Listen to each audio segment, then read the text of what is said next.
అంటే అంటే మీరు చెప్పింది ఇది మమ్మీ మేకోవర్ దాంట్లో వస్తుందా?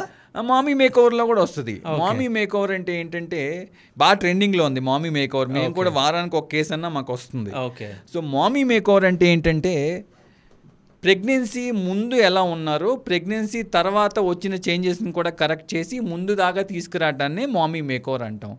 మామీ మేకోవర్ ఉంది, డాడీ మేకోవర్ ఉంది, చాలా వచ్చినాయి. ఓకే. సో మామీ మేకోవర్లో ఏమేం చేస్తారు, సో ప్రెగ్నెన్సీలో ఏమేం చేంజెస్ వస్తాయి? ఫస్ట్ వచ్చే change tummy. Okay.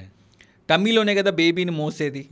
So tummy మొత్తం ముందుకు వచ్చేస్తుంది కాబట్టి డెలివరీ అయిన తర్వాత ల్యాక్స్ అయిపోతుంది, స్ట్రెచ్ మార్క్స్ వస్తాయి. ఓకే. సో ఎంత ఎక్సర్సైజ్ చేసినా ఈ లూజ్ స్కిన్ పోదు. దానికి కొంచెం లైపోసక్షన్ చేసి టమ్మీ టక్ అని చేస్తాం. ఓకే. సో ఎక్స్ట్రా స్కిన్ అంతా తీసేసి చిన్న సూచర్ కింద వేస్తాము, నీట్గా షేపు ఇంకా ఎగ్జాగరేషన్ కాదు కానీ ప్రెగ్నెన్సీ ముందు కంటే మంచి షేప్లోకి తీసుకురావచ్చు. ఓకే. సో టమ్మీ టక్ అంటాం. లేదు అంటే బ్రెస్ట్, మదర్ ఫీడింగ్ ఇస్తారు కదా, ఫీడింగ్ ఇచ్చినా ఇవ్వకపోయినా ఇది ఒక మిత్ ఉండిపోయిందండి, ఫీడింగ్ ఇస్తే బ్రెస్ట్ షేప్ మారిపోద్ది అని. అవును. ఫీడింగ్ ఇస్తే బ్రెస్ట్ షేప్ మారదండి. హార్మోనల్ చేంజెస్ వల్ల కొంచెం మారుతుంది, ఫీడింగ్ వల్ల చాలా తక్కువ మారుతుంది. ఇంకొకటి ఏజింగ్ వల్ల, ఏజ్ పెరిగే కొందికి బ్రెస్ట్ చేంజ్ అవుతుంది. ఈ చేంజ్ అయిన ఫీడింగ్లో ఈ ప్రెగ్నెన్సీ ప్రాసెస్లో వీటిలో చేంజ్ అయిన బ్రెస్ట్ని మనం బాగా కొంతమందికి ఏంటి ఏదో బెలూన్లో గాలి తీసినట్టు ఎంటీ అయిపోతుంది, దానికి మనం సైజ్ పెంచుకోవచ్చు. కొంతమందికి ఏంటంటే హ్యూజ్గా పెరిగిపోతాయి, దాన్ని మనం సైజ్ తగ్గించుకోవచ్చు.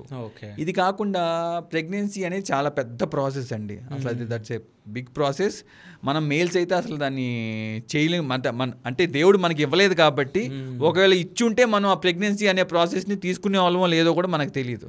అంత పెయిన్ఫుల్ ప్రాసెస్, అంత పెద్ద ప్రాసెస్ అది. బాడీలో మొత్తం బాడీ అప్సైడ్ డౌన్ అయిపోయే అంత ప్రాసెస్ మొత్తం అంతా. ఫ్యాట్ ఎక్కడ పడితే అక్కడ ఎక్యుములేట్ అవ్వచ్చు. ఓకే. లావ్ అవుతాం కదా, సో థైస్లో అవ్వచ్చు, నడుము దగ్గర అవ్వచ్చు, చేతుల్లో అవ్వచ్చు, ఈ డబల్ చిన్ మెడ కింద అవ్వచ్చు. ఇలాంటి ప్లేసెస్ అన్నిటిలో మనం లైపోసక్షన్ చేసుకోవచ్చు.